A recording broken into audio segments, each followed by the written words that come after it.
6:30 से 7 का अराउंड का टाइम था। बड़ी ज़बरदस्त किस्म की एक गूंज की आवाज़ आती है। मैं चाह वाला फटा लान लगा, मोदी अभिनंदन मैनू दे दे अपना विंग कमांडर, मैं उन्हें फटे दे भावा तैयार करके सोना जिया। आपकी नरेंद्र मोदी से खास मोहब्बत है, कोई पर्सनल आपका? हाँ जी, मुझे गायें बड़ी पसंद है, वो उसका बच्चा।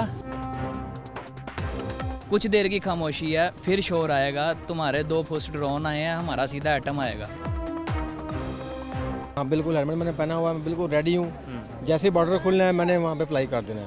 हाफिज़ साहब अल्लाह फरमाता है कुरान में कि जब भिड़ जाओ तो फिर पीछे नहीं हटना। पहले ड्रोन के बाद ये सुबह 7 बजे यहाँ आकर खड़े हो गए और इस बात का अंदाज़ा है कि यहाँ पे फिर कहीं उड़ता हुआ ड्रोन आ सकता है। इसके बावजूद ये सब लोग यहाँ खड़े हैं और एक तो ये हकीकत बात है कि ना जहाज़ लड़ते हैं, ना पायलट लड़ते हैं, आपका जज्बा और आपका ईमान लड़ता है। और जब आपने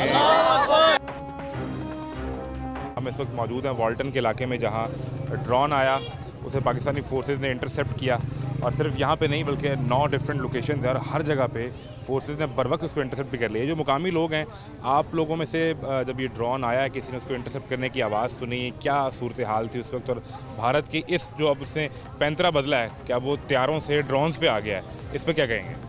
अस्सलाम वालेकुम जी, मैं यहाँ का मुकामी हूँ। सुबह 6:30 से 7 का अराउंड का टाइम था।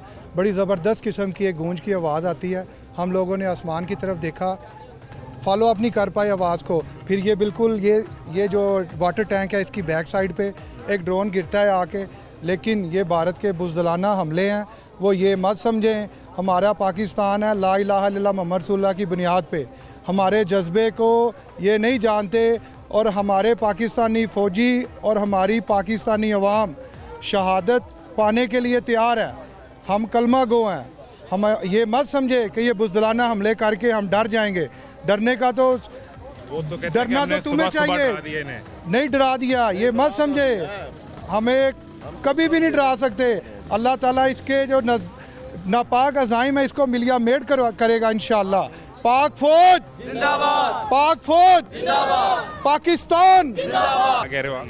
मैंने कहा उसको सुबह की चाय नहीं ना मिली, इसलिए जंगी जुनून चढ़ा हुआ है। ज़रा टी वाज फंटास्टिक मिल जाएगी ना, जैसे पिछली दफ़ा भी नंदन को पिलाई थी, इस दफ़ा मोदी आए राफेल में, फिर राफेल गिरा के से चाय पिलाते हैं। इस दफ़ा तो उन्होंने वो लाइन क्रॉस ही नहीं करने की कोशिश की। उन्हें पता था कि ये पायलट रख लेते हैं। जुर्रत नहीं है उनमें किसी में, ना उनकी फौज में इतनी जुर्रत है, ना मोदी में इतनी जुर्रत है कि वो पाकिस्तान की हदूद में आ सके। जुर्रत है तो आके दिखाए।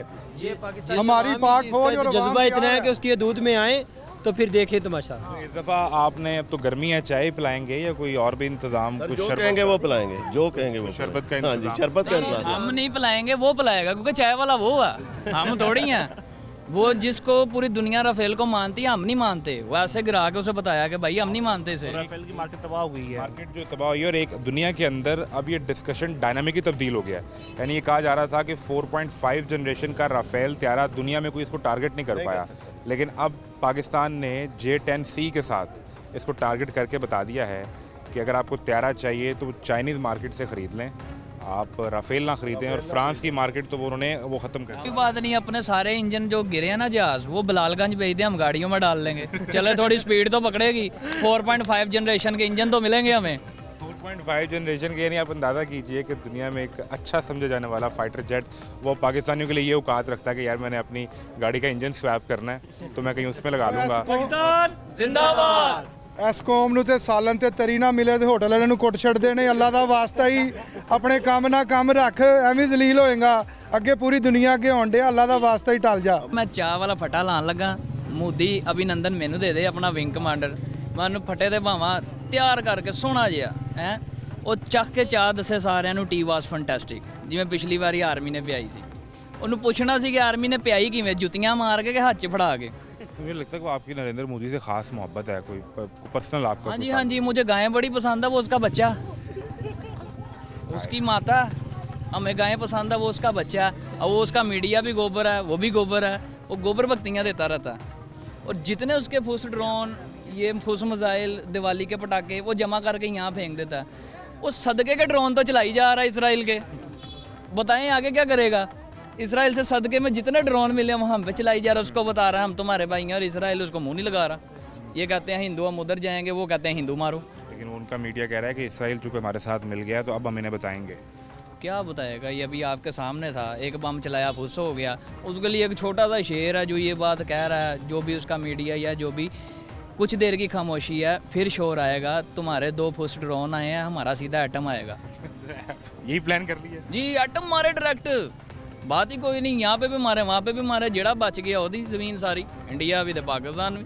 सारा डरना क्या, शहादत मोमिन की मिराज है, हम शहीद होने के लिए तैयार हैं। जो शहीद का कतरा ज़मीन पर गिरने से पहले उसकी बख्शिश हो जाती है, तो हम तो रेडी हैं। और तुम डरते हो मौत से, हम थोड़ी डरते हैं। एटम चल गया तो फिर तो दोनों तरफ तबाही होगी भाई, दोनों, ये तो मरेगा ना, तबाही मंजूर, ये मर जाए। ये ज़्यादा बड़ा मसला है। हाँ, ये एक होता है ना दीमक खाती है, ये मुल्क को खा रहा है इंडिया को मोदी। और इसको पहले भी कहा कि यार इंजन मुझे बेच दे, जो राफेल तेरे टूटे हैं, तेरी भरपाई पूरी हो जाएगी, मैं गाड़ी में डालूंगा। आप उसको राफेल उनसे के इंजन रेस खरीद लगाऊंगा। लेंगे, हाँ क्या जी, करेंगे? इंजन खरीद के उसे अपनी गाड़ी में लगाएंगे, उसको सजाएंगे, 2 पर भी दे दी, हो सकता कभी उड़ाना पड़ जाए। गाड़ी को राफेल बना लेंगे। इसके 4.5 जनरेशन के जो तैयारे हैं, आपको भी पता है, पूरी दुनिया को पता है, मीडिया को पता है कि उस तैयारे को आज तक कोई गिरा नहीं पाया। वो जिसको सारे मानते हैं, असं मानते ही नहीं। और कौन सी गाड़ी है जिसमें आप इसको राफेल का इंजन डालें? वो सर उसको मेहरान में डालेंगे। मेरा हाँ जी, वो जो तैयारा नहीं उठा पाया इंजन, वो मेहरान, चलो मेहरान पे हम तर्स खा के मेहरान में डाल देते हैं, बल्कि मेहरान उस पर तर्स खा के उसे अपने अंदर रख लेगी। आपने क्या हेलमेट पहन लिया, कोई बचाव की तदबीर कर ली है? बिल्कुल तैयार बैठा हुआ हूँ। हेलमेट पहन के? हाँ बिल्कुल, हेलमेट मैंने पहना हुआ है, मैं बिल्कुल रेडी हूँ। जैसे ही बॉर्डर खुलना है मैंने वहाँ पे अप्लाई कर देना है। और इंशाअल्लाह ताला एक बात मैं कहना चाहूँगा कि अपने हाफिज़ साहब से, माशाल्लाह वो कुरान के हाफिज़ हैं, अल्हम्दुलिल्लाह मैं भी हूँ। हाफिज़ साहब, अल्लाह फरमाता है कुरान में कि जब भिड़ जाओ तो फिर पीछे नहीं हटना, बस ये सबसे बड़ा गुनाह समझा जाता है। इंशाअल्लाह ताला हम आपके साथ हैं और आपका ईमान अच्छा है, तवक्कल तो अल्लाह, अल्लाह पे आप तवक्कल रखने वाले हैं, आपने पीछे नहीं हटना है इंशाअल्लाह ताला। कितना जीना और कितना जी लेंगे, 15 साल और जी लेंगे, 20 साल और जी लेंगे, ठीक है ना। तो कहने का मकसद ये है कि जब अब हम लोग भिड़ चुके हैं उनसे, अब ये देखें, सबसे बड़ी अब आप बात ये देखें कि कितने मज़े की बात है कि जिस जगह पे ये ड्रोन या बम शम गिरते हैं ना, वहाँ पे दुनिया हर भागते हैं वहाँ ये आप से। देखें ज़रा, ये बच्चे देखें छोटे छोटे, ये देखो, ये देखो, देखो बेचारा, हाय हाय हाय, देखो। कहने का मकसद ये है कि यार ये देखो, ये लोग डरे हुए हैं कोई यार? नहीं, ये डरे हुए लोग नहीं हैं, अल्हम्दुलिल्लाह ये सब ईमान वाले हैं, इनके अंदर ईमान जिंदा है, अल्हम्दुलिल्लाह अल्हम्दुलिल्लाह। तो कहने का मकसद ये है कि अब हाफिज़ साहब इंशाल्लाह आपका वेट कर रहे हैं और बड़ा प्यारा सरप्राइज़ देना है इंशाल्लाह ताला। और हो सके तो किसी जगह पे हमारा फ्लैग नजर आना चाहिए, किसी चेक पोस्ट के ऊपर ऐसे लगा हुआ हो, और इंशाल्लाह ताला इंडिया की चेक पोस्ट? इंडिया की चेक पोस्ट पे बात कर रहा हूँ कि इसी जगह पे ऐसे अप्लाई करें हमारा फ्लैग, और हमें पता लगे वो ओवरऑल वर्ल्ड को।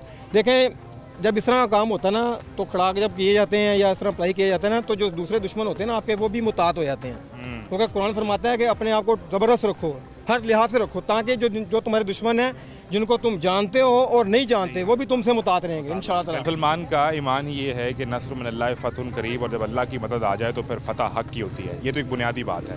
लेकिन अगर 7 साल के बच्चों को टारगेट करके भारतीय वज़ीर आज़म का दहशतगर्दों को टारगेट करने का बयानिया वो समझते हैं कि पूरा हो गया है, तो वो किसी ख्वाब गफलत में है या वो किसी अहमकों की जन्नत में रहते हैं। ये मुमकिन ही नहीं है कि जिन आपने मासूम बच्चों को 2 साल का, 5 साल का, 7 साल का बच्चा जिसे आपने टारगेट किया है, ये कैसे मुमकिन है कि वो किस तरह की दहशतगर्दी कर सकता है।